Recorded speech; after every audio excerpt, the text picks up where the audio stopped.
Good morning, everyone, and welcome to Brookings. I'm Mike O'Hanlon with the Foreign Policy Program.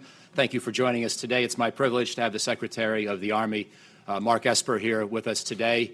Secretary Esper will begin with some prepared remarks, and then he and I will have a conversation, and then we'll go to you.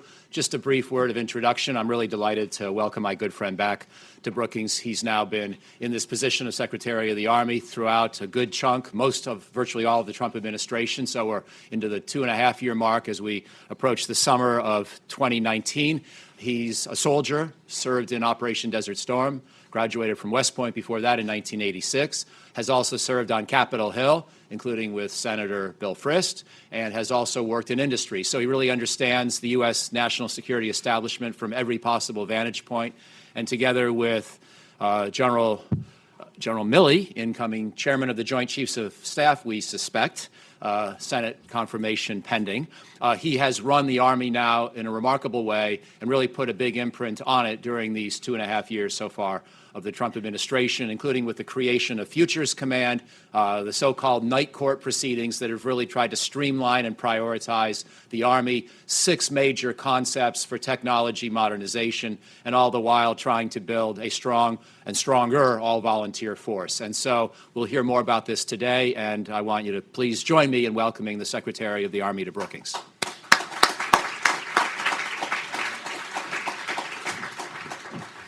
Good. Thanks, Michael. I really appreciate that introduction. And good morning to everyone. It's great to be back here at the Brookings Institution. You know, when I was here last in June, we had a great conversation about the Army Vision of 2028, which General Milley and I had just issued. And so here we are coming up on a year now. That vision really outlined the type of force needed to prevail against great power competitors in the future. And I know we're going to have a conversation about that today. Now, to get there, the Army Vision proposed several bold changes in the way we do business. Things like developing unmanned combat vehicles and aircraft, writing new warfighting doctrine, training differently, and redesigning our personnel system. Now, less than 1 year later, we see the elements of our vision taking shape. We unified our modernization enterprise by standing up Army Futures Command, as Michael mentioned, down in Austin, Texas.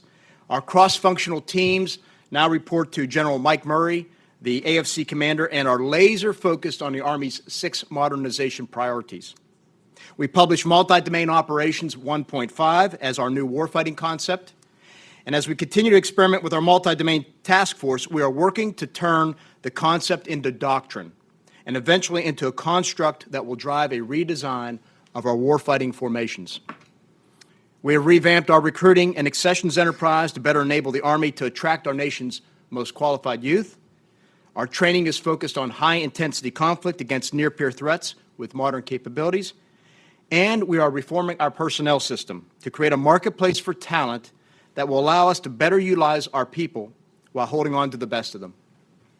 These are just a few of the items we're working on, and none of this would be possible without a solid strategy guiding our way.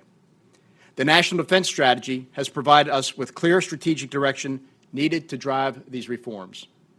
Unlike previous strategies, the NDS has staying power, and our Army vision and Army strategy fit right in with the direction the NDS is taking us. Any good strategy must first answer the why behind it. And for the NDS, it's about the threat. You are all well aware of the global security environment and the threats we face around the world.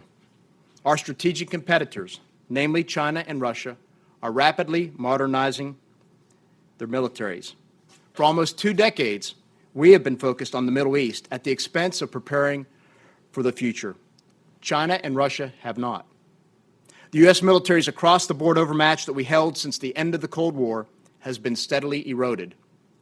In traditional capabilities such as combat vehicles, artillery, long-range fires, and air defense, we are still fighting with systems from the 1980s, when I joined the service, while our adversaries are prototyping and in some cases fielding new equipment. In the emerging cyber and space domains, we find ourselves having to constantly defend our networks and systems against sophisticated competitors who carefully act below the threshold of armed conflict. To counter all this, we must modernize, and we must do so now. Failure to move beyond the status quo risks defeat in the first battles of the next war.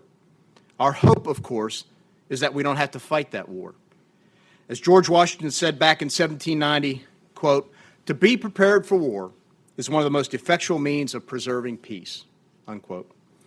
Although said in the context of his era, Washington's message is timeless.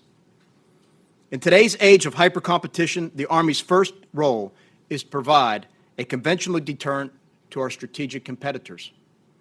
For deterrence to work, though, we must have the warfighting capability required to defeat our adversaries on the field of battle if necessary. The Army's modernization is central to our ability to do just that. Now, to bolster deterrence, the Army continues to deploy forces across our priority theaters, Europe and the Indo-Pacific. In Europe, we keep an Armor Brigade combat team on heel-to-toe deployments to train with our allies and partners across the region.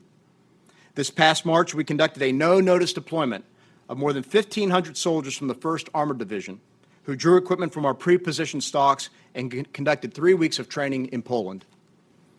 This is one example of how we are operationalizing the dynamic force employment strategy outlined in the National Defense Strategy. Additionally, we are planning a major division-level exercise, Defender 2020, that will take place in Europe next year. In the Indo-Pacific, we are increasing the duration of our Pacific Pathways exercise with our allies and partners throughout the region. We are also continuing to experiment with our multi-domain task force and are learning a lot about the right mix of capabilities needed to fight in a multi-domain environment. As part of our latest evolution of the task force, we recently stood up the newly created I2Qs battalion. Now, so for whoever's reporting on this, I2Q stands for Intelligence, Information, Cyber, Electronic Warfare, and Space. And in 2021, we are planning to conduct a division-level Defender exercise in the Pacific. Our increased focus in this region is allowing us to contest the competitive space with China while improving interoperability with our allies and partners. To ensure the Army remains a capable deterrent well into the future, we need the budgetary predictability to sustain our readiness gains and to fund our modernization strategy. Last month, Undersecretary Ryan McCarthy was here to discuss the FY20 budget request. Now, I won't repeat the details of the budget, but as you saw, we are making a bold shift towards the future. To pay for these new systems, things like long-range precision fires, a next-generation combat vehicle, and future vertical lift helicopters, we canceled, reduced, or delayed nearly 200 programs, several of which are legacy systems that have reached the end of their life or are not well suited for the future fight. As many of you know, canceling a program is often harder than starting a new one. Understandably, many members of Congress focus on the local impacts to their districts. Defense companies that are affected start to push back. Some expect their programs to go on forever. But what is often ignored is the $30 billion in new opportunity that will be available over the next few years. You know, I meet with defense CEOs on a regular basis, and my message to them is to meet us in the future. Help the Army modernize rather than fight to hold on to the past. The Army needs a robust industrial base, and we too are concerned about preserving a skilled workforce. But we are also not running a jobs program. The best way for our industry partners to remain healthy is by developing the systems we need to fight and win in the future. It was evident to me during our recent posture hearings on the Hill that there is strong bipartisan support for the Army's reforms and for our budget. I'm sure there will be continued debate about the final DoD top-line number, but by and large, most members agreed with the path that the Army is on. What will jeopardize our momentum, however, is a failure to provide the funding we need and to provide it on time. For 9 out of the last 10 years, we've had to begin the year under a continuing resolution. We've spent a lot of time recently explaining to Congress the harm that CRs cause to the Army. For example, they prohibit planned new starts and prevent us from executing any production rate increases. The longer we operate under a CR, the less time we have to efficiently spend our resources as well. And we can't ever get that lost time back. It's not as if you can surge resources into training or researching new systems. Those opportunities have already been lost. It's like telling some members of your team to skip spring training, don't buy the new equipment, even though you know you have games ahead on your schedule. Even worse yet would be a relapse back into sequestration. This would be catastrophic for the Army. The readiness gains we've made over the past couple of years, with over a 55% improvement in our brigade combat team readiness since 2016 would be lost, and our modernization efforts would be halted. Training would be reduced to platoon level, combat training center rotations would be canceled, and the vital work done by our CFTs would be put on hold. I think that everyone understands this would be a disaster. So I would ask you for your assistance to help support the Army's message. I know change is hard, and not all will ever get on board, but we must make the transition. We must leave the past and rush to the future. We must follow the NDS and prepare for what could be the most challenging military showdown of the 21st century. The Army senior leaders have thought long and hard about the decisions we have made, and I'm confident they are the right ones. The world is a complex and dangerous place, and we're doing everything we can to be ready for it. We must stay ahead. We must retain overmatch. We must deter conflict and keep the peace. With an on-time appropriations bill in FY20, we will continue to build readiness and start to modernize the force so that we are prepared to fight and win when our nation calls. Thank you, and I look forward to our discussion this morning.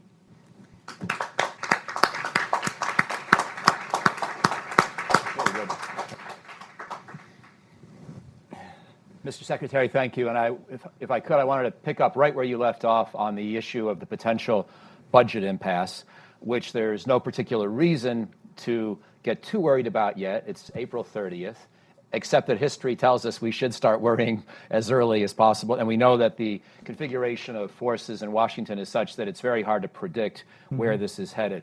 I know you spent a fair amount of the spring on Capitol Hill. Do you have a sense, anything more you can tell us about ideas that, recognizing confidentiality prevents perhaps telling us everything, are there some ideas that are germinating about how a compromise could be fashioned between the Democrats and the Republicans on the 2020 budget? You know, my crystal ball doesn't work that well. We remain very hopeful.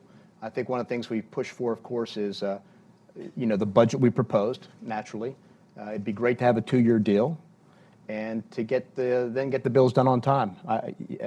As I said in my remarks, the impacts that a CR has on us is just devastating in terms of lost opportunities, and particularly when you're trying to start new programs, or if you have to change production rates on munitions, those simply are not available if you're under a continuing resolution. So we continue to push and make the case on the need to get a budget agreement, a deal done soon.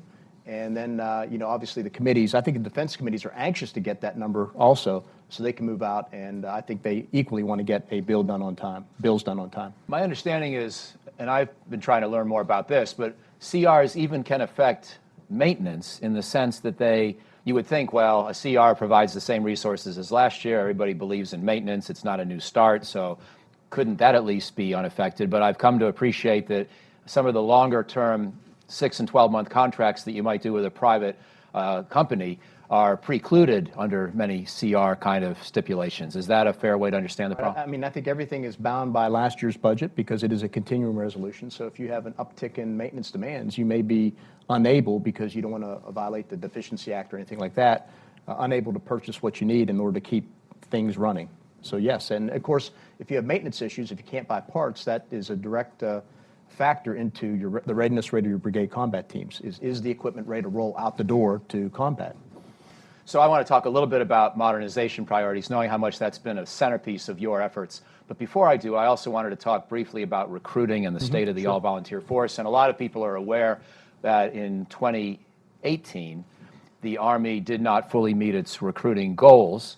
I know you're somewhat concerned about that, but you're not pressing the panic button, if I understand correctly. Could you explain a little bit more about how you see the state of Army recruiting and retention and the overall, health of the all-volunteer force? Yeah, I think just start from last year, and General Milley spoke very eloquently about this during our appearances before Congress. First things first, we had a very high mark to begin with, 76,500 soldiers. We came up short, if you will, at 70,000. Why? As General Milley would explain it, we had a stretch goal. The stretch goal was 76,500. We still came out at 70,000 soldiers, which is the highest number we recruited in 10 years. So still a great number. We did it with quality. Because in the summer I'd raised the standards in a number of different areas. At the same time, what also fell off the radar screen is the fact that I think we had one of our highest retention rates ever, 86% or so for the regular Army, for the entire Army, and over 90%, if memory serves me right, with regard to the regular Army. So what it tells you is those soldiers who are in are very satisfied with their careers in the Army, what we're offering, and have bought in, if you will. That said, we took note of the miss, and what we did was look at our entire recruiting and accessions enterprise, put a single 4-star general in charge, and then through a number of initiatives with a new commander at U.S. Army Recruiting Command, we did everything from add hundreds of recruiters to the force. We're updating our websites, our back office software, how we message in terms of social media. I mean, there are about 24 initiatives we've done. How do you upgrade your storefronts, in some cases move them?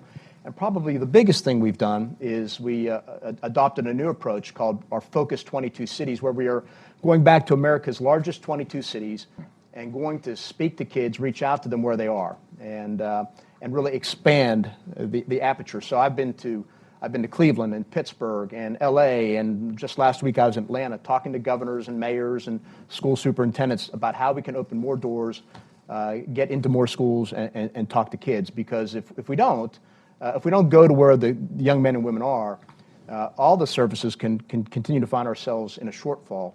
Why? Because the bigger trend out there is the fact that only 29% of America's youth aged 17 to 24 qualify in the first place for service because of either cognitive, behavioral, medical, or physical fitness issues. And then if you look at that same cohort and you apply also the factor of qualified and, number two, have a propensity to serve, your number is less than 4%. So we have a small pool. So we get to get out there and talk to kids, make sure they understand who we are and what we are. And because with a country of 330 million people, we should be able to fill the ranks of the all-volunteer force with quality, I wanted to ask about, if you do in the future get those additional recruiters and a greater proclivity to serve somehow, or if there's some other partial breakthrough that increases your ability to add numbers, how big do you want to get? And the reason I ask is that we know from recent speeches and doctrine and other kinds of articles that the Air Force and the Navy are still very ambitious, at least in theory, about how much bigger they want to get. Mm-hmm. By the way, I don't say that necessarily with approval, because I think that going for much greater quantity can run counter to going for quality or for modernization, as Jim Miller and I have written. But the Air Force and the Navy both technically want to grow their force structure about 25%. The Air Force came up with a plan last year to go from 312 to 386 squadrons. The Navy still is aiming for 355 ships when they're around 285 now, I think. And so these are big expansions. Now, the budget doesn't actually get them very far, the 2020 proposal. Your budget seems more in line with, frankly, reality. And but I'm putting all this on the table to ask you to comment, if you could get bigger, how much bigger do you want to get? And how much is a larger force structure a real vision or goal of the Army longer term? Very good question. So first of all, we need to be able to meet the needs of the National Defense Strategy. And number two, we need to do it with a quality force. Again, we're not going to sacrifice quality for quantity. In the vision that we put out last year, we said that we want a force of greater than 500,000 soldiers with associated growth in the Guard and Reserve. I'm very comfortable with that number because I know we need to be above 500,000. But the answer to your question will not be really known for about another year or year and a half. And why is that? Because what we have now, Futures Command is doing, is working through all the scenarios of future warfare, what the environment may look like in 2030, what potential adversaries may field, how they may field it, and then what do we plan on fielding? And we know what they are: long-range precision fires, next-generation combat vehicle, all those things. And then we fight them. We run war games.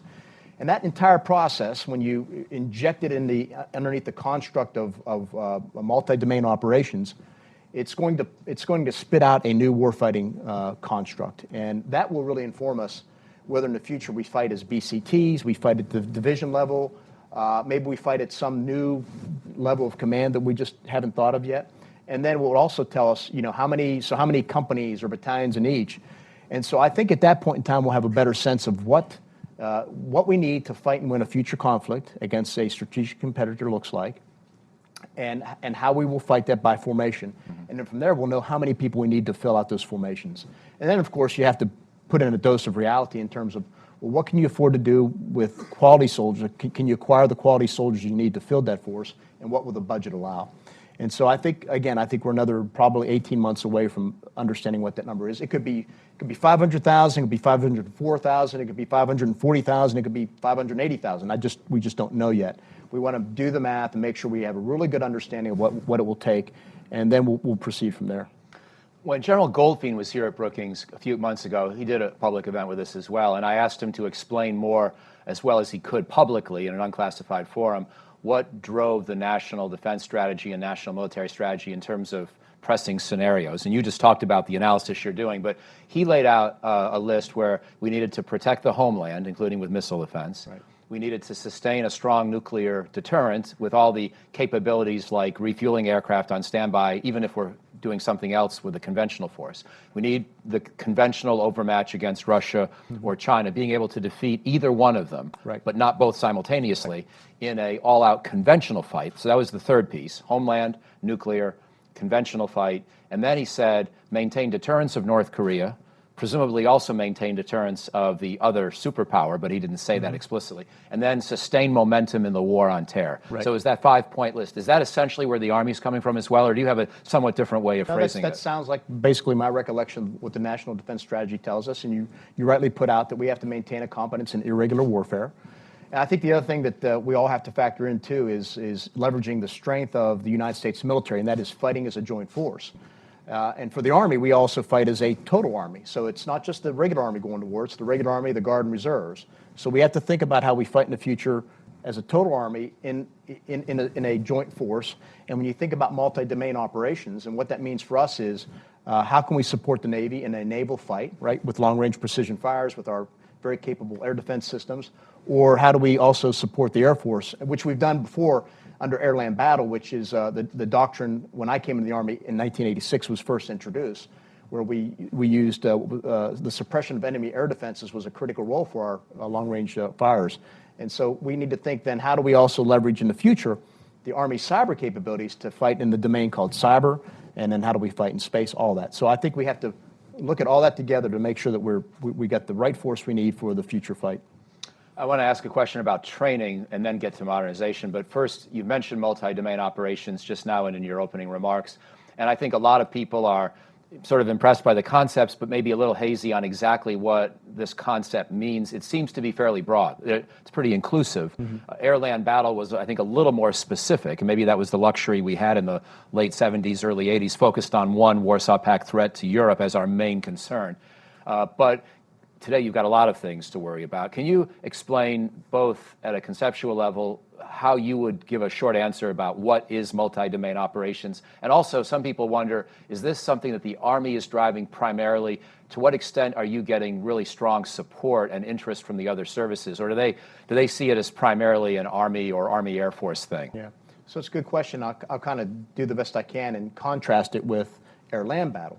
So air-land battle, which was introduced in 1986, which was, our warfighting doctrine to take on the Soviets in Europe at the time, specifically Germany. Air-land was two domains, air and land. Now we've added multi-domain, which has added three more. So air-land, but then also sea, and then cyber and space. Now, my recollection from my days in the Army, we didn't think much about how do we support the Navy in a maritime operation. But now, particularly when you look west towards a future fight or potential fight in the Pacific, we have to think about that. How would we fight in the Western Pacific? How do we support that fight? And of course, 30 years ago, we didn't have cyber. But clearly that's evident now. The Army has put a lot of money into cyber soldiers, cyber officers, our cyber abilities, and we actually are running offensive and defensive operations today. So clearly that's a place where our adversaries will go and have gone, right? They're operating currently below that threshold of armed conflict. So cyber's there in space. Again, 30 years ago, I don't think space was nearly contested as it is now. So we have to support the United States. We have to make sure we can defend across all those domains and support our sister services. So that's where it's practical. I'll tell you, we're working very closely with the Air Force on this. We discuss it with the other services as well, and I think there's a lot of buy-in as we use that concept to inform our wargaming and then, again, eventually what our force will look like in the future.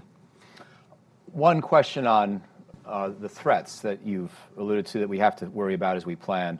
And then, as I say, I do want to segue into training and then get back to modernization. I realize that you have a lot on your plate, mostly recruiting, retaining, training, sustaining the Army.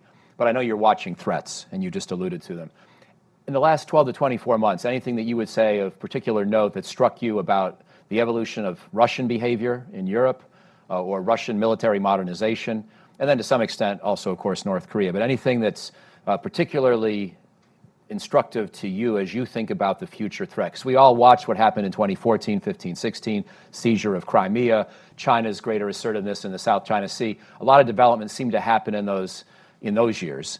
And then the last couple of years, obviously the world's remained chaotic and tense, but we haven't seen a fundamentally new aggression. And since the 2018 mini détente with North Korea, things seem a little calmer there. But I wondered how you looked at the overall set of threats, and especially Russia and North Korea. Well, we study them carefully, and there's stuff that we've talked about in the open, and there's much more in the classified realm. But we study adversaries, and not just what they're doing, but where they're going and what they're researching. And you've heard others say before about how much adversaries are putting into, or potential adversaries are putting into hypersonics and artificial intelligence and things like that. And in some areas we are behind. So we're playing a game of catch-up. When you look at what the Army's investing in, if I had to name a few technologies, it would be artificial intelligence, robotics, hypersonics, and directed energy. Things that just jump off the top of my head. So we watch them well, we study. We want to make sure, as I spoke earlier about wargaming, we can project forward where they might be, and therefore where do we have to be in order to retain that overmatch.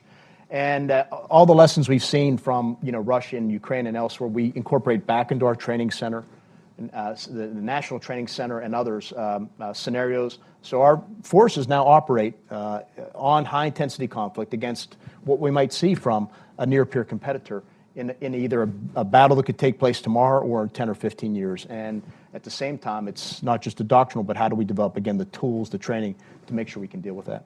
And that leads to my question on training, which I've been promising. So here it is. When I first started to see, I think in the latter Obama years, the Army getting focused, and when General Milley was a new chief at that time, getting focused on going back to the national training centers and doing the sort of classic maneuver warfare kinds of exercises that we hadn't been doing in the previous 10 to 15 years. I had this image of going back to the kind of training that, let's say, you did when you were a new Army soldier in the late 80s. But then, as I've appreciated from your comments, Undersecretary McCarthy, others, I realize actually you're doing things much differently than you were in the late 80s, early 90s, given the nature of all these different technologies. Can you highlight a couple of things that are different about what you ask your forces to do in those training rotations to make the exercises realistic and responsive to the threat environment of today? Yeah, sure thing. I mean, first things first, much credit goes to General Milley for leading the Army, kind of moving us back toward a stronger readiness posture focused on high-intensity conflict. And, the NDS just came out last year this time, January of last time. So it was, and the NDS was easy for us to embrace. We already believed that was where we should be and had already begun moving there. So that's why you see we're such enthusiastic supporters of it. We're certainly willing to make big choices and bold moves to do that. But, yes, I'd been to the training centers a couple times when I was an officer. I've been there now twice to the NTC, to JRTC, and to our site in Hohenfels. And I will tell you, if you go out there right now, what I didn't see 30 years ago, for example, is our soldiers either defending against enemy drones or employing our own drones to do anything from surveillance to direct direct fires. So you see that. We also challenge them to move much more frequently. So this concept of staying in a fixed spot for 4 or 5 or 6 days is gone. It's now they have to, what we call, jump their operations centers every 12 hours or so, and even that is not quick enough. So we see the need for, in order to be survivable on the battlefield, they have to be able to move much more quickly around the battlefield.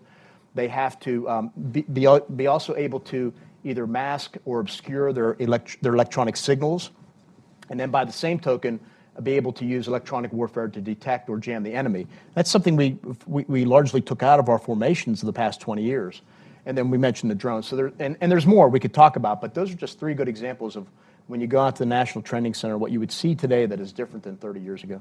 And in terms of what's different from maybe 3 or 4 years ago, have we started to mitigate any of these most severe vulnerabilities in terms of cyber attack, electronic warfare, many of the things that I know you and the General have been concerned about in terms of a high-end fight, especially against Russia and Europe? Have we gotten the forces accustomed, either either improve their resilience in the cyber system so that they're less vulnerable to hacking, or improve their ability to operate with some of those systems malfunctioning and just expecting that some of the C-cubed-I could be taken down, command and control won't work as well. Have we mitigated some of those vulnerabilities over the last 3 or 4 years? Yes, I think we're making good progress, and depending on the system, some better than others. But we do need to keep investing in those technologies. But at the same time, there are other ways to mitigate that. We have tactics, techniques, and procedures, as we like to say. So as I've gone around to, I was at Fort Sill a couple months ago at the artillery school. I was at Fort Benning last year at the infantry school. And at Fort Sill, I said, are you guys able to shoot your cannons, run fire missions without using your computers? And they said, yes, sir, we practice all the time. And I said, spot on, because in future warfare, chances are the best you will have are intermittent communications. Same thing with the infantry. Can you navigate without having a GPS? Do you know how to pull out your compass and go from point A to point B? And the answer, again, is yes. And that's what our vision emphasizes, and making sure that you can also, optimize the technology we have available, but still function in a world where you don't have access to that. And by the way, it's not just, being jammed. It could be you run out of battery power. It's simple things that you don't want to neutralize your own force because you haven't prepared for it. So that's why the training piece becomes very difficult. I wanted to just touch on a couple of the modernization priorities in your 6 areas, your 6 cross-functional teams. And maybe, if you don't mind, we could start with vertical lift. And I'm just curious, we've seen the Marines, of course, get the V-22 Osprey working pretty well. I know that there's some concepts for how the Army might move in a similar kind of direction for at least some elements of future vertical lift. But I wanted to just hear you talk about the promises, the perils, where we stand in this broad zone of technology. Yeah, sure. It's a very good question. In fact, I'll use your earlier question to tee up my answer. So you said if we were to go back in time to the 1980s, what would the National Training Center and exercise look like there compared to today? And one thing I would say that hasn't changed is if you were to go to the NTC today and stand on an overlook and watch a fight, you will still see Abrams tanks and Bradley fighting vehicles and Black Hawk helicopters and Apache helicopters and Chinooks and the whole rigmarole.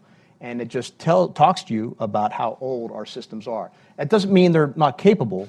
It just means that we need to get to the next generation, right? And some systems are in better shape than others. But to an untrained eye, you would see 1986 would look similar to 2019. It's just that simple. So yes, on aviation, so it's a great example. When you think about the national defense strategy and what we face, we know that we need to upgrade our aviation capabilities, our portfolio. So our number one priority, what we need first and foremost, is an attack reconnaissance capability. That's an aircraft that has the speed, the range, the survivability to penetrate robust air defense systems, get deep behind the enemy, and to do a number of things, either employ drones or call for fires or direct other aircraft, but to clear the airspace, if you will. And that's why what we call FARA, the Future Attack Reconnaissance Aircraft, is our number one priority. The second is what we call FLRAA, Future Long Range Assault Aircraft. That's the replacement for the Black Hawk, if you will. Same characteristics. I need greater speed, I need greater range, payload, et cetera, survivability. And both these systems now, the demonstrators we've seen out there are showing tremendous capability on both fronts. So that would be number two. Number three is eventually we need to think about what's the future of heavy vertical lift, right? So what's the future replacement for the Chinook that again gives me survivability in a fight against, say, Russia or China, that has the speed, the range, maybe greater payload to do those things. So that's how I think about it. And in order to pay for that, we looked at the entire aviation portfolio and said, if I have a capability I don't have right now called FLRAA, and I have another one, number two, FLRAA, which needs upgraded. So I got to pull resources out of the existing inventory from somewhere else in order to make sure I can get there by 2028 start deploying these new aircraft. So that's the game plan, and that's the reason why. It's, again, driven by the National Defense Strategy, those key characteristics we need to be able to operate in a very robust air defense environment, and not just air defense, too. You're talking about potential adversaries who have very capable fixed-wing aircraft. And so that's our thinking right there. That's great. I wanted to ask about vehicles, too, and specifically tanks. And, of course, this is a touchy subject for the Army, given the debacle or the difficulty with the Future Combat System a decade or so ago. But I wanted to ask you to update us now on how you think about the future of heavy vehicles. Yeah. I think the Army is still putting a fair amount of money in the 2020 proposal into refurbishing M1 tanks, if I understand right. I wondered if you could explain that. Is that seen sort of as a bridging to get us to a capability that you envision any particular time? Could you just talk a little bit about the future of the tank? No, sure thing. So I'll back up a little bit. Again, when we think about the Army we need to take on future adversaries near peer, some of the things we're doing, for example, are converting units. So we've converted an IBCT to an infantry brigade combat team to an armor brigade combat team. And we're thinking about, do we need a 17th armor brigade combat team? Because that's the type of unit you need to be really capable against a Russia or China. But with regard to the M1 itself, it's a very capable tank, and it has room for upgrade. We're upgrading them now. The SEP-3, I was in Lima just several weeks ago, walking the line. But it's a tank with a great deal of capability, good deal of life still left in it, great fire control, protection, you name it. It's the most lethal tank on the battlefield today, and will be for many years to come. At some point, we will have to upgrade it. But right now, our focus is on the Bradley. The Bradley, in many ways, has run out of upgrade room. So electrical power, automotive power, things like that we can put on it just isn't there anymore. So that's why our top priority when we talk about next generation combat vehicle is replacing the Bradley. And we have a number of companies that are going to, work on this, that are lining up for it. But I have to get that first because, again, the upgradability is not there. And I need a system that can ferry troops into combat with the tanks that can then dismount and do what infantry, typically does. And as we look at this, we've put some objective requirements in to make sure that we have the lethality built into the system to take on, again, near-peer threats like vehicles and also survivability. So one of the things we're building into this is active protective systems, which the Bradley has a hard time powering right now. But active protective systems will be the key to the future because we just can't keep putting armor upon armor and making these vehicles more and more heavy. And that was sort of the hope with the future combat system. Maybe it was just an idea whose time hadn't yet come in the sense that the technology couldn't quite deliver the goods back in 2000, 2005, but now you're getting closer. Yeah, so I mean, the approach now that we've taken is fundamentally different in many ways. I mean, we talked about Futures Command. It gives us clear unity of effort and unity of command in terms of modernizing. But just the process whereby we're engaging a lot more with industry, I think, in terms of requirements. We're willing to make trade-offs. The Chief of Staff and I get briefed every Monday by a different cross-functional team. There's only like 2 layers between the cross-functional team, or 1 layer between them and me. It's called General Murray. Mm-hmm. And we're constantly looking at requirements, willing to make trade-offs. We want to get the best system we can with the technology we have today, and then build into the vehicles in all the systems, where it's vehicles, aircraft, you name it, room for growth, either from electrical power or space on the vehicle. And you do that by building modularity into it, by making sure you have the right IP and intellectual property constructs and things like that. But we want to continually upgrade and integrate the vehicles and not reach for something that is years away. We want to do it now. And so we're confident that we can get the next generation combat vehicle out by 2028. So I just have one more question, but it's going to combine 2 areas. I realize that it's time to let the rest of you enjoy this conversation as well and be part of it. But I wanted to talk about hypersonics and directed energy together. And the way I'll combine is to put the following premise on the table and see how you react. I've heard Ryan McCarthy and others and yourself express a lot of positive thinking and hopefulness about hypersonics, right, and seeing some real opportunity there.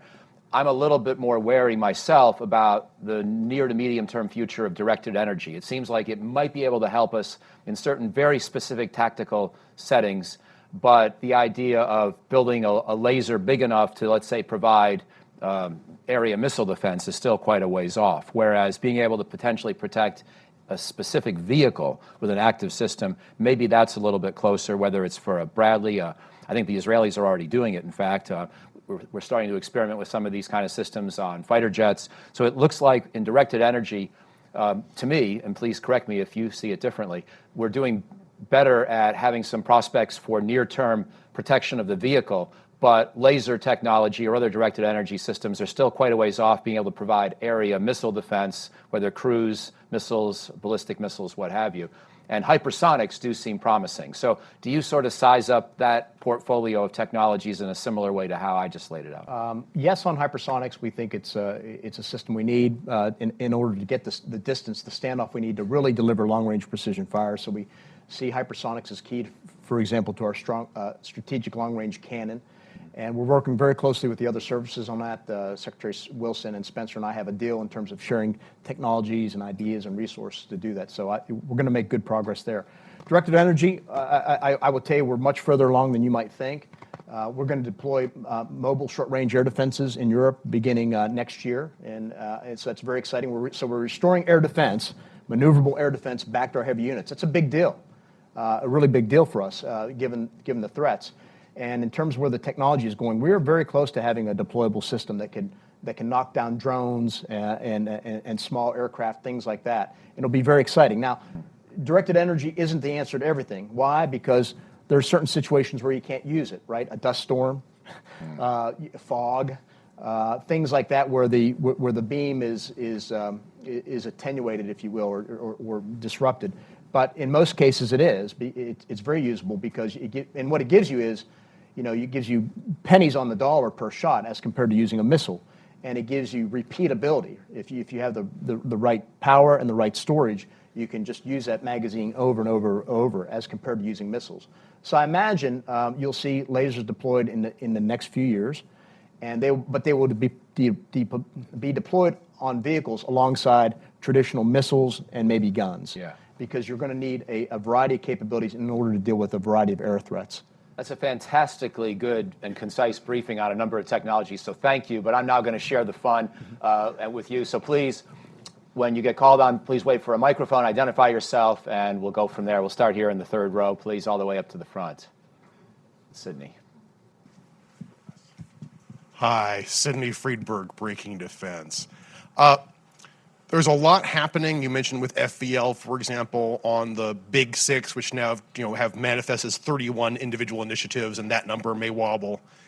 The flip side is something I've heard occasionally that unlike FCS, these are not all in lockstep. If one link in the link breaks, the whole chain doesn't break because they're not mutually dependent in the same way.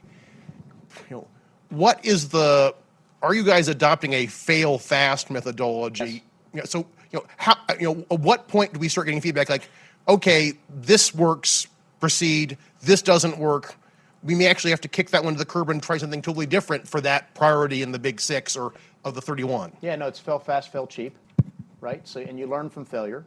And, part of what we're doing, too, is trying to change the culture within the Army so that if you're doing all the right things and you fail fast, that's fine. But what's the lessons learned so you can kind of you can move forward in the next approach. And you're right, they're not all linked together. So I told you a few minutes ago that for future vertical lift, our number one priority is FARA, and our number two is FLRAA. But I'm not going to hold back FLRAA or FARA in order to maintain that sequencing. I'm just telling you in terms of resources and attention and everything else how we think through it, because I need to give clear guidance for folks. So yeah, they're not linked, and we want to fail early, fail fast. But I'm not telling people to fail early. Let's succeed early. And so that's kind of, and we've seen a lot of success so far. So the enhanced night vision goggles will come out here in a few months. That was a quick turn in terms of soldier lethality. You saw we just let 5 awards the other day in terms of our FARA aircraft. That was we did that within 13 months, and that was 2 months ahead of schedule. So it gives you a sense of how much more quickly we're moving these days. And we had 5 good companies who are competing to make the down select. And then we can go across in terms of a number of other modernization priorities where we're seeing a lot of good progress. That's great. So we'll stay right here and go to the fourth row, please. Sir, George Nicholson with the Global Special Operations Forces Foundation. About a year ago, Bob Wark gave a briefing over here at SICE and said the biggest problems we've got in the Pentagon are the 3 tribes: modernization at all costs, readiness at all costs, and the worst tribe is force structure at all costs. We'll never be able to achieve all 3. I think you're alluding to that you and the Chief of Staff of the Army are making the difficult decisions of looking at current legacy systems and everything else we need to trade. I see the pushback.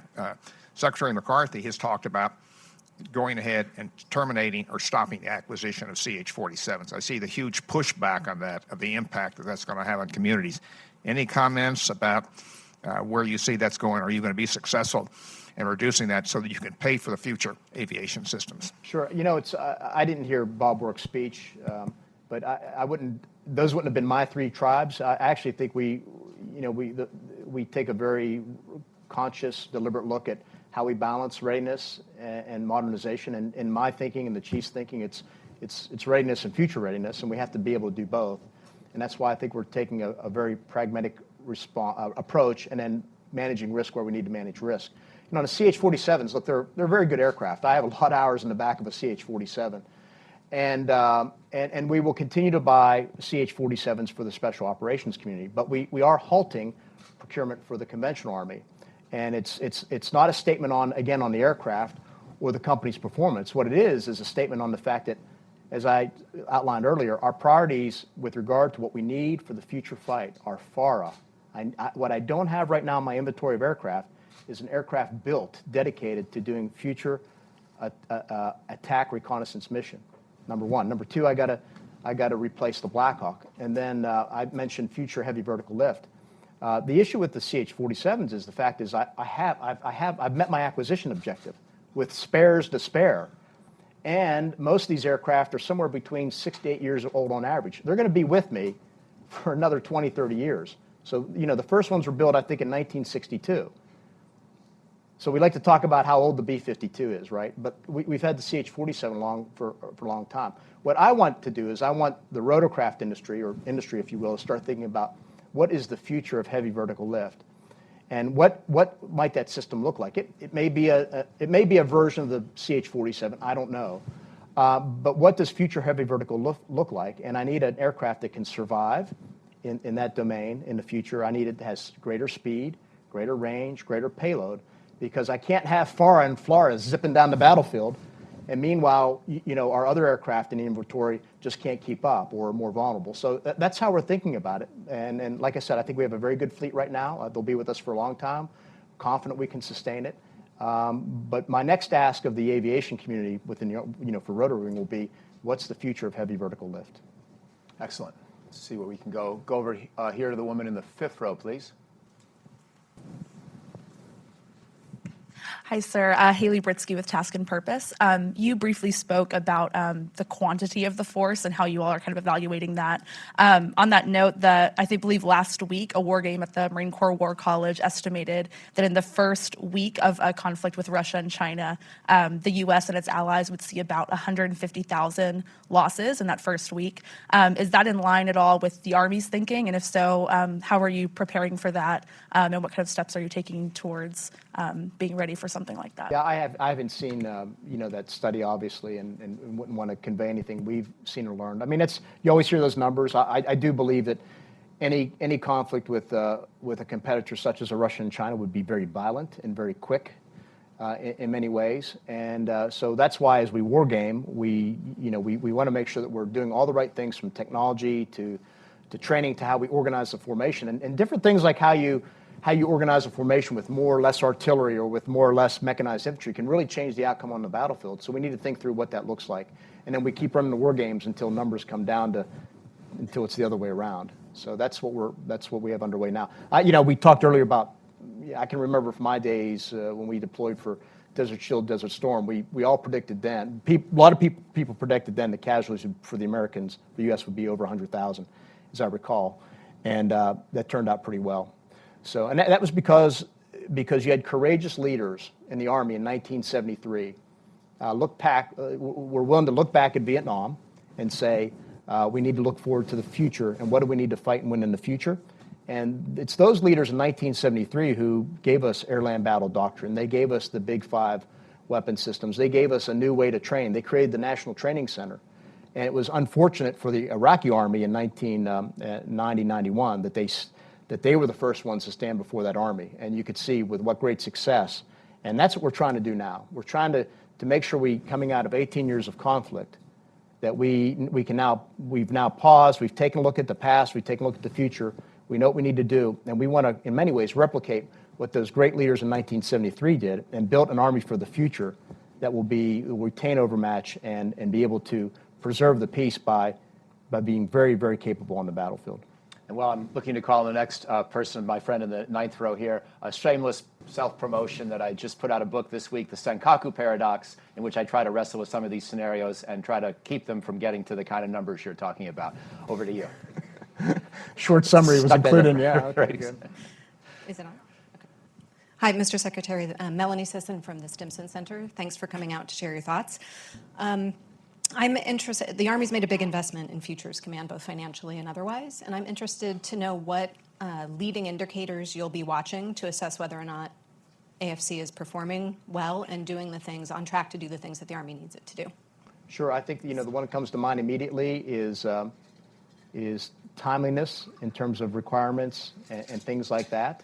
Then the degree to which we can easily gain buy-in quickly because we have the CFTs organized.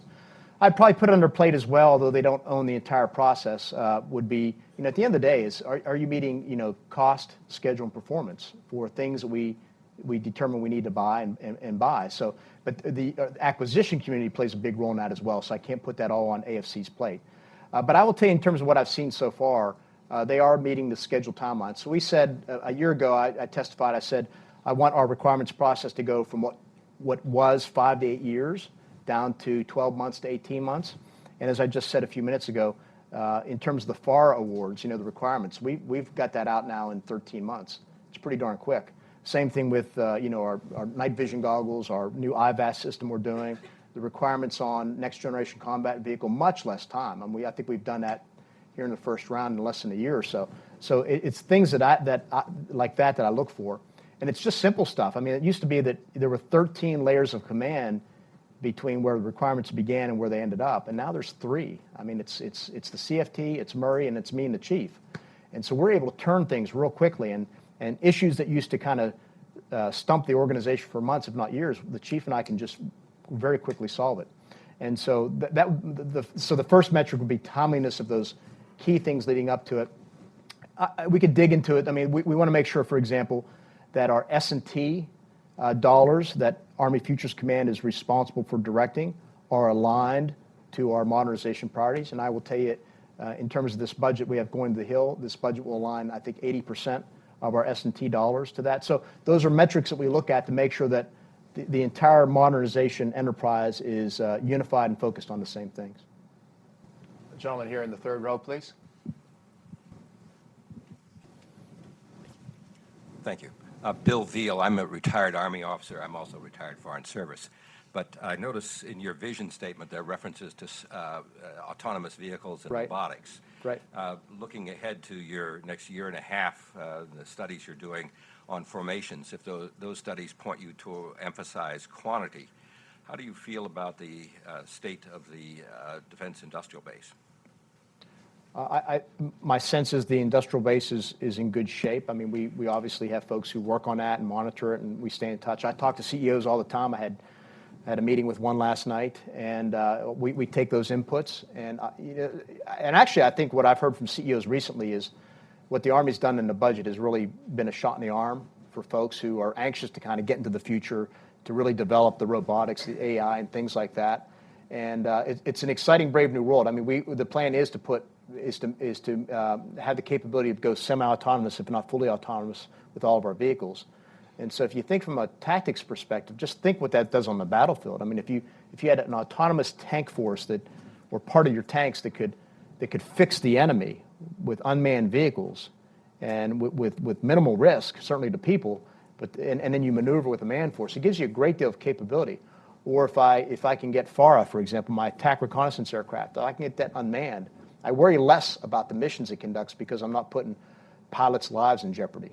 So those are the things we need to think about, is how do we reduce risk for the individual but enhance capability at the same time. And again, I think from what my talking to the industrial base, and then last week I was at the Georgia Tech Research Institute in Atlanta, outside Atlanta. I've been to Carnegie Mellon. They are all leaning forward. I think there's a lot of opportunity here for us to really make this big leap and move into the future. Gentleman in the sixth row, there, please.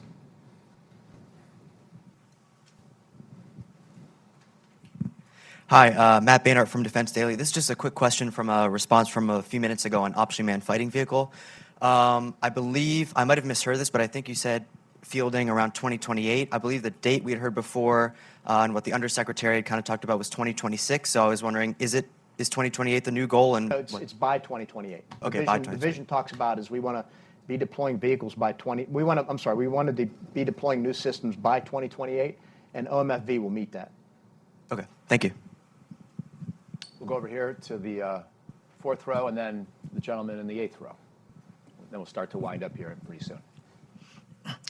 I'm Steve Trevor, retired Navy, and the excellent presentation we got yesterday about preventing major power conflicts over small stakes Is that one of your was points right there?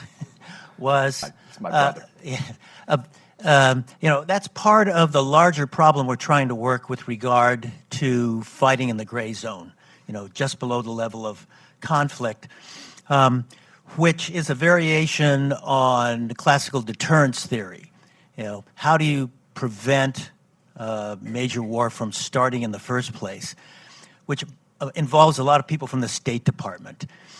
And the war plan associated with deterrence, particularly if you're trying to stop it in the gray zone, is a little different from the war plan we classically think of, where we're going to engage the enemy directly, particularly from a logistical standpoint. My question is about the relationship between the creation of a strategic plan of the sort that you guys did an excellent job doing, and the involvement of the State Department. Because the State Department people will typically look at the contribution of the military to helping them execute a deterrence theory type of strategy from a formulation standpoint. They're looking at the military from a very different standpoint in terms of its contribution compared to our classical engage and destroy sort of thing. When you wrote the plan, do you feel that you heard enough from the State Department on how they're going to be reacting when we get these gray zone sorts of threats of the sort that Michael sort of outlined yesterday? Or do you think we need to strengthen that relationship at a congressional level so that when we talk about deterrence with conventional forces, we hear from the State Department and we hear from the military at the same time? Yeah, you have a lot packed in there. I'll just tell you that I feel my charge as Army Secretary is to build the most capable force I can with the dollars Congress gives me and the authorities I have. And I think to the degree if I can build the Army that we envision, that's captured in that vision, then what I'm actually doing is empowering the State Department, empowering our diplomats to do their job. Because now I've presented a force that one should presume an enemy feels that they cannot successfully take on and defeat. So I want to deter conflict. I think that empowers our diplomats to do what they do best, engage and resolve issues peacefully, diplomatically. That's kind of how I view it. That's the prism through which I look through that lens. I think the last question will be the gentleman here. We go in the eighth row. Microphone, please. Thanks. I'm Chuck Day, Charles F. Day and Associates. I've been a prime at Fire, Maneuver Support, INSCOM, RDEC. My question of you, though, has to do with educational attainment in the future of the workforce. We've got a modeling sim capability out of the Purdue Research Park, and when we do that work, we project that educational attainment is not going to be sufficient for the emerging technology requirements without micro-targeting. And when you talk about hitting the 22 mega centers and so on as the key to recruitment, how do you see the educational attainment requirements merging in the future with the Vision 2028? Well, I'd be curious to see what your study says, but our goal has always been to bring high school graduates into the force, and we have a very, very strong record of doing that, well over 90% on average, and I think our soldiers do very well in terms of their ability to understand the systems, what we're trying to do on the battlefield. Obviously, also throughout the Army, we emphasize continuing one's education, and certainly for our NCO Corps and Officer Corps is professional military development. So all those things we need to work on.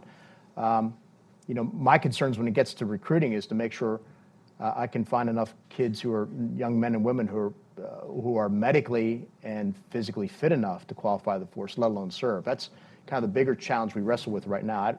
Cognitively, intellectually, I think they're fine, and I think we will always develop systems that they are capable of mastering and deploying on the battlefield. Particularly this generation. This generation has a lot more comfort and facility, if you will, with regard to complex information type of systems. So again, I've been less concerned about that than I have been about physical fitness and medical qualifications, and their willingness to join in the first place.